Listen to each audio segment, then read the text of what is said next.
Hi, and welcome to World Civ 1.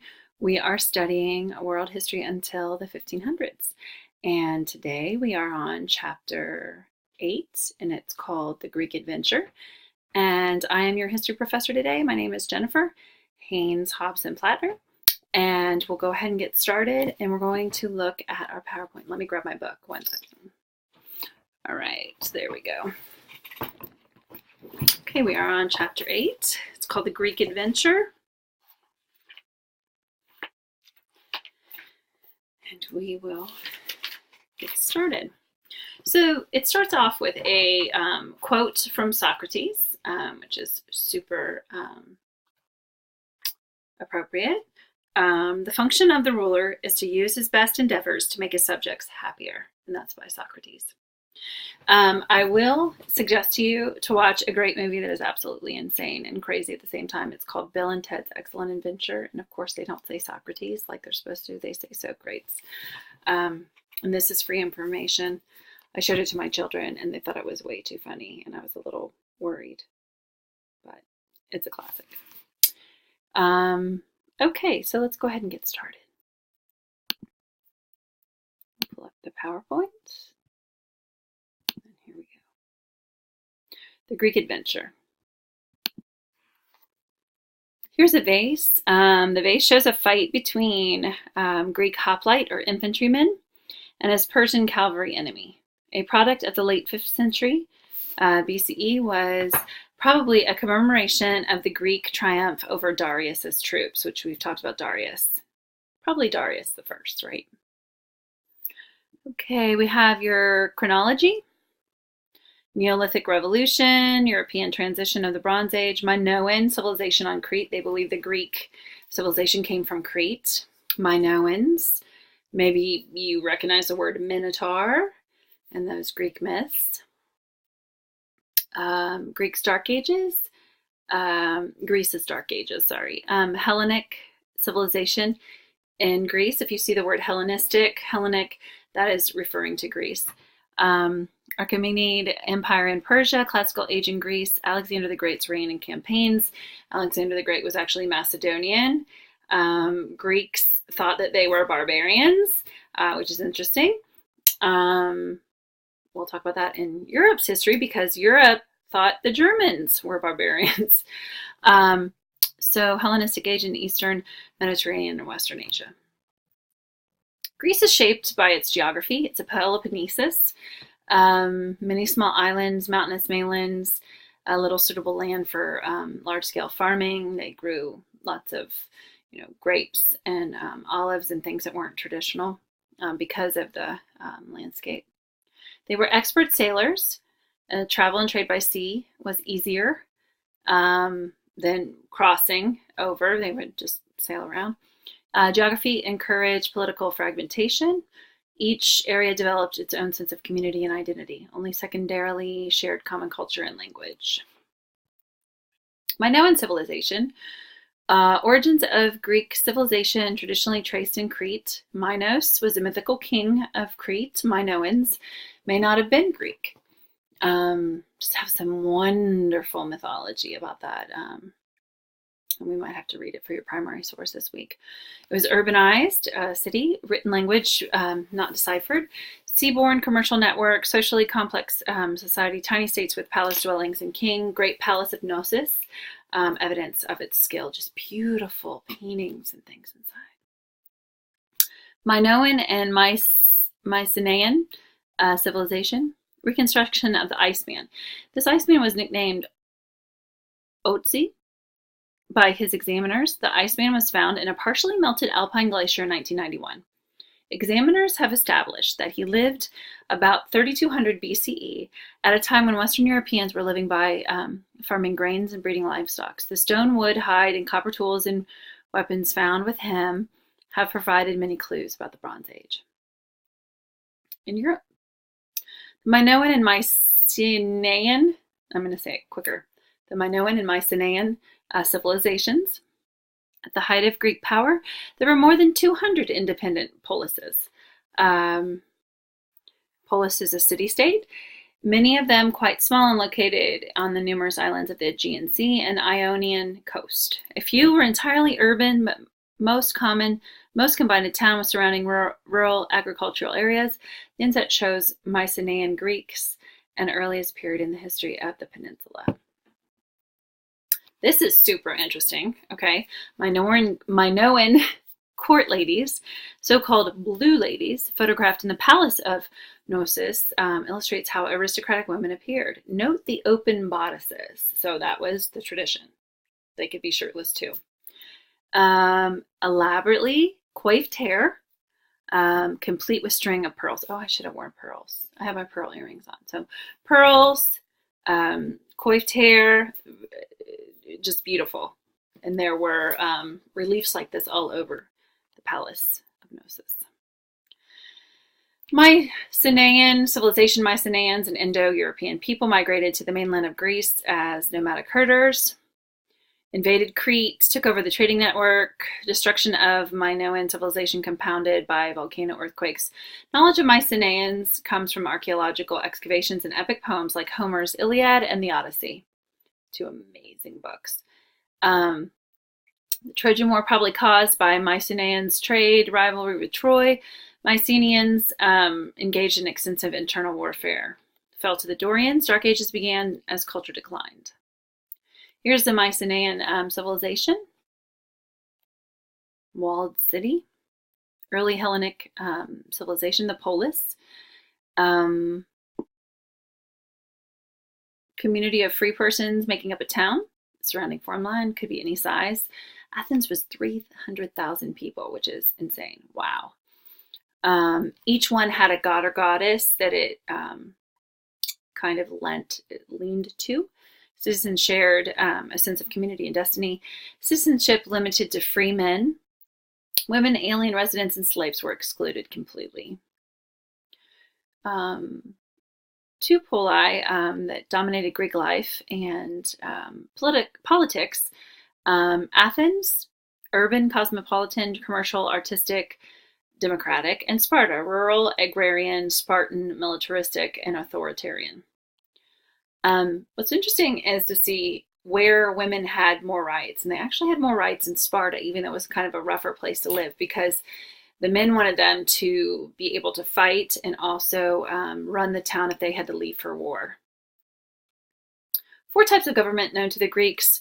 It was kind of like a very organic. They had some monarchs ruled by a king. Then they had the aristocracy ruled by leading families, nobility. Oligarchy is ruling by rich, and then democracy. So they went through morphing through different stages and did come to democracy, ruled by people, majority will. Early Athens experienced several types of government: monarchy, aristocrats. Most important oligarch was Solon. Oligarchs gave him supreme power to deal with discontent. Solon established a constitution. So he had the power and then he diverted it to the people. Pisistratus made himself a sole ruler, gave concessions to common people. A tyrant is a ruler who gains power illegally. Cleisthenes came to power as a tyrant, established political bodies, and laid the foundation of Athenian democracy, which is amazing. Features of Athenian democracy: you have the ecclesia, the town meeting. All free males of Athenians met on an ad hoc basis. The bully, the council of 500 citizens, served 1-year terms, day-to-day legislature and executive. All male citizens would serve at least 1 term. The deme, territorial unit, could select certain numbers of bully members. And the ostracism, 10-year exile of those who did not conform. So you could vote for somebody. There was actually a picture of a rock where you could write their name on it and be like, we want this person to leave. But, society was really, oftentimes you hear that society often, if it has the correct facts and is not ignorant and they're seeking truth, that they often push down bullies or tyrants. And this is just really strange to, this ostracism they did, this 10-year exile. Okay, we're going to check just to make sure that it's videotaping. Sorry, because it was not earlier. We want to make sure it is. Okay, everything's going great. Sorry about that. It stopped in the middle. It's not fun. Sparta, located in the southern Peloponnesus, defeated and subjugated neighboring Mycenaeans and reduced them to helots or near slaves. So in Sparta, oftentimes you'll read that there were almost as many slaves as there were people, and sometimes it went over, but they were so rigid that they didn't have problems with slaves because of the rigidity of how they treated them if they revolted. Boys entered the barracks at age 7 and spent their lives in the army. There wasn't a whole lot of fluff in Sparta, hard bunks, food without spices, no entertainment, just really kind of rigorous and disciplined. Helots worked in the field and engaged in crafts. Spartan militarism. Spartans held arts in contempt. They hated the arts. And that was, the Athenians loved them. The plays, the paintings, the artists, the singing and poems. Public life meant total obedience. Government headed by ephors, elected officials, symbolic leadership of dual monarchy. Most Greeks admire Spartan way of life: self-discipline, courage, rigid obedience, physical rigor and vigor, single-minded patriotism. But nobody was thinking for themselves. Nobody was allowed. Sparta was conservative, non-aggressive state. Army was large and feared this. They didn't need to use it often. Here's the shard of pottery, the ostraca shard.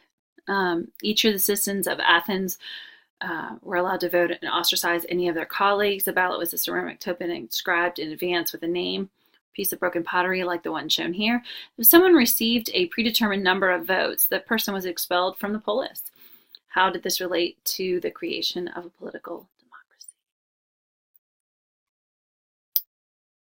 Persian Wars. The first Persian Wars, both Athens and Sparta were concerned with keeping independent of foreign threat. Expanding Persian Empire was a threat.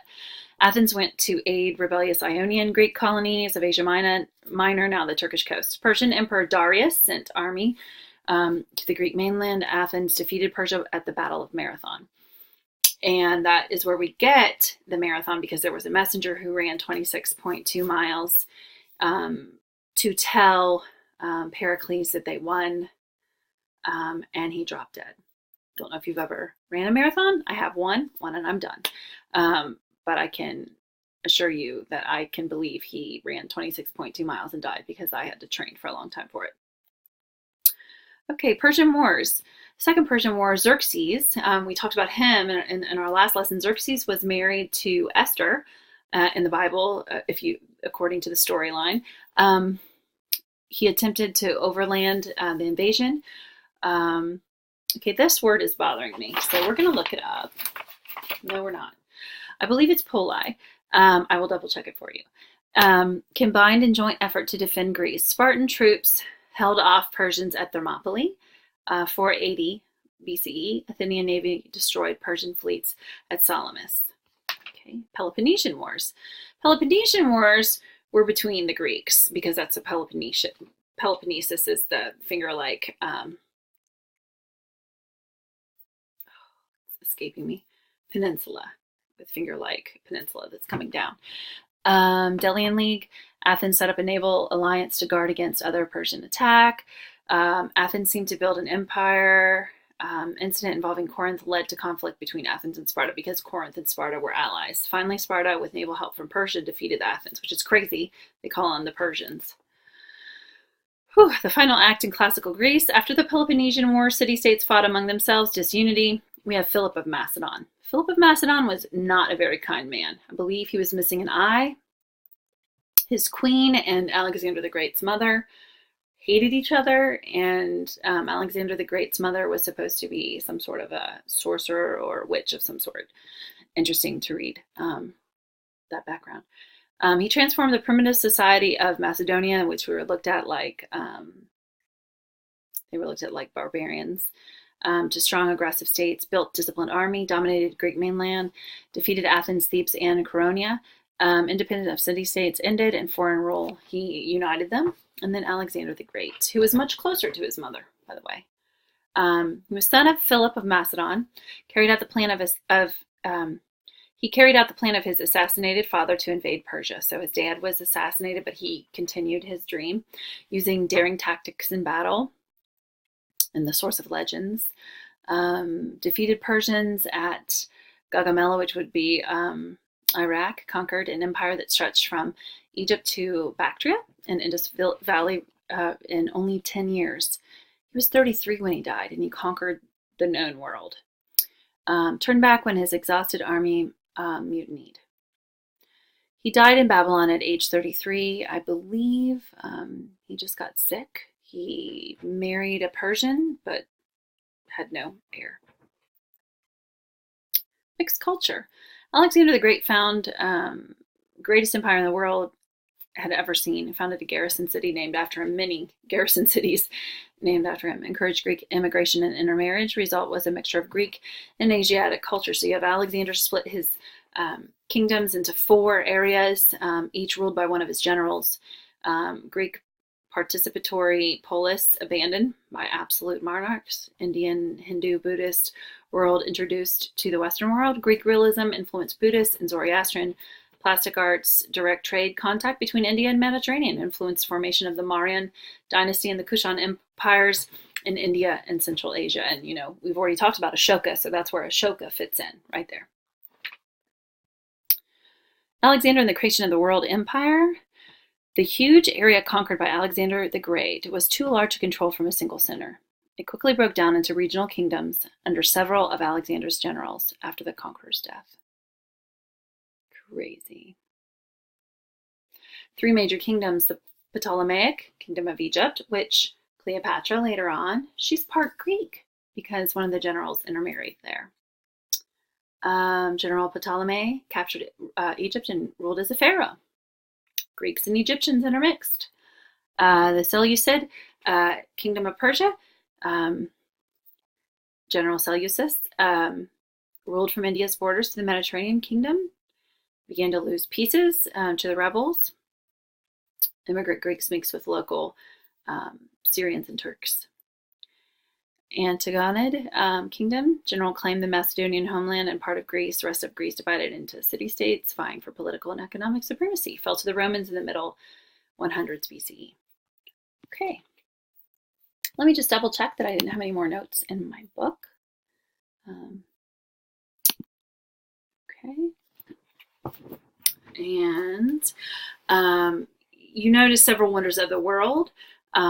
Crete had one of the 7 wonders of the world. It was the Colossus. No, I'm sorry, that's Rhodes. It's next to Crete, another Greek island. The Colossus of Rhodes.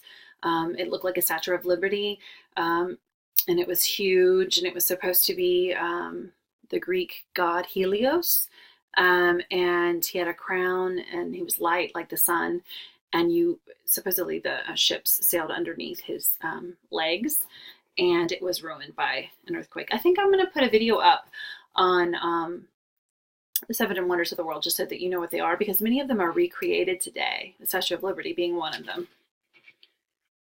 Okay, a hoplite. Make sure you know what a hoplite is. It's an infantryman in Greece. The Minotaur. What a great story. They were wonderful sailors. Odysseus. Great story about him. That's what the Odyssey is about. I'll probably show you a clip of the Cyclops story, which is incredible. So Odysseus goes to war, and because he's arrogant, when the war is over, the Trojan War, they win the Trojan War. He is arrogant, and the gods won't let him home. So for 20 years, his wife, Penelope, waits for him, and it's his Odyssey with his men traveling back home. The Trojan War, the Iliad, is just amazing. I think I might, for a bonus, put on the movie Troy. I think there's only 3 mistakes historically. I mean, it's pretty well done. The newest one with Brad Pitt. Even though Achilles was supposed to be bigger than everyone else, and Brad Pitt's really short. So the camera angles had to zoom up. All right. Citizenships. Women were not citizens. Citizens, it says in your book, 80% were not citizens. in Athens or in other democracies, because you excluded the women,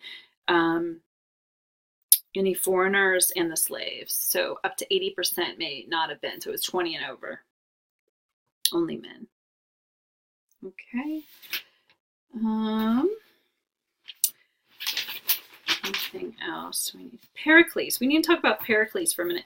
Pericles was a general of Athens, and something that he did that is just phenomenal is he's the one who came up with the trial by jury system, because he wanted you to be tried by a jury of your peers. So what he did is he said, everyone, these people were very poor. So if you were poor and you were convicted, you would not want a bunch of elite aristocrats judging you, because they don't care. And if you look bad or you're dirty, they're probably going to say that you're guilty. So he had this idea of a jury of your peers. So what he did, so that these common farmers could still eat, is that he paid you to be a juror, and that's where that came from. And so even today, if you serve as a juror, you will get paid. Now, it's nothing special. It's like $15 a day. It's not a lot. But it started back in ancient Greece, in Athens. Pericles was a general and leader of Athens, and he said that these people, if you want them to be jurors, you have to make sure that they can have food and feed their families. Very interesting stuff. We will go on more to Greek. We have another whole entire chapter about Greece. Chapter 9 is Greek humanism, so we'll continue to talk there. All right, so thanks very much. And that is chapter 8.